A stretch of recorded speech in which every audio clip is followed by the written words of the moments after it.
As a poetess, I dare not use a poem to mirror my dad's legacy after he ingenuously and meticulously wrote his epitaph that traces his every step and breath methodically through cleverly timed words. What a gift. So I'll just say a few words and prayerfully it will say enough without pretending to say it all. Born in Detroit, Michigan, on April Fool's Day in 1949 to Helen Mitchell and Seabrun Whitney Hunter Sr., he was the punchline of all jokes on that day. But he claimed it and owned it. It was his day and he loved it.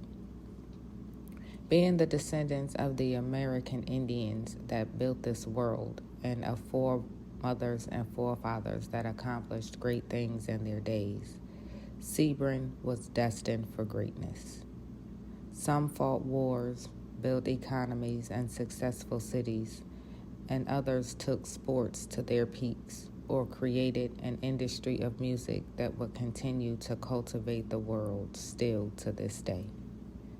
My dad, Seabrun Whitney Hunter Jr., Candy, was instrumental in such historical and timeless music and literary achievements. He and cousin Little Richard, the viceroy and king as I call them, would create songs and musical history during their reign together.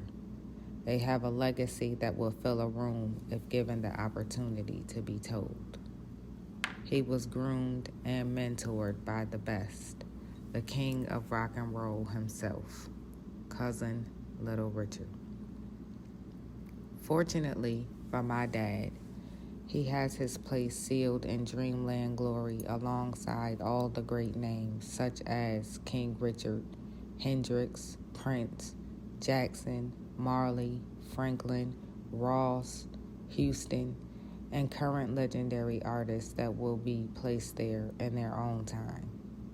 He was musically inclined and a literary genius in his own right. His 14 published book series bear witness of such a creative and masterful mind. His name and face is engraved amongst the great ones and is imprinted in historical archives, libraries, and stores abroad. He sits in the Songwriters Hall of Fame, the Alabama History Museum, and in the hallways at Sony and Warner Brothers, right next to the musical masters and pioneers of their day and our times. Candy wrote and played countless songs and albums that continue to be played and sold around the world that still touch us today. Candy's carousel of choruses are cataloged in the Singer's Song Bank with Barry, Redding, Elvis, Sinatra, Davis Jr., Nash, and Cash. The 70s was a decade of music that catapulted the merging of the oldie sound with a bold new flavor of funk, jazz, rhythm and blues, and soul with rock and roll perfectly blended into our world. A decade that saw musical careers revived, sustained, and live on in songs and music still played. Seabrun Candy Hunter co-wrote songs with and for Cousin Richard, Rockin' Rockin' Boogie, and I Saw What You Did being a couple of them. He is to be credited with the King of Rock and Roll, The Second Coming, and the California I'm Coming albums. Seabrun Candy Hunter would be instrumental in the creation of many masterpieces. Candy was a medical pioneer with a mechanical heart valve, the CPAWS, that prevents heart attacks and saves lives today. But Candy's heart would be broken, not by man's machines, but by his absence in his children's lives. Unfortunately for my dad, his place in history came at a heavy cost and sacrifice to his relationship with his children. Something I would imagine becomes a reality upon reflection. His involvement with his children's rearing was lost to time, circumstance, and life. We had all fallen victim to the price of fame, something that only hindsight would reveal. Some get the call to stop and look back before it's too late. I would like to keep with me that Candy did just that. He stopped and saw that his children, the ones he was doing it all for, were not there.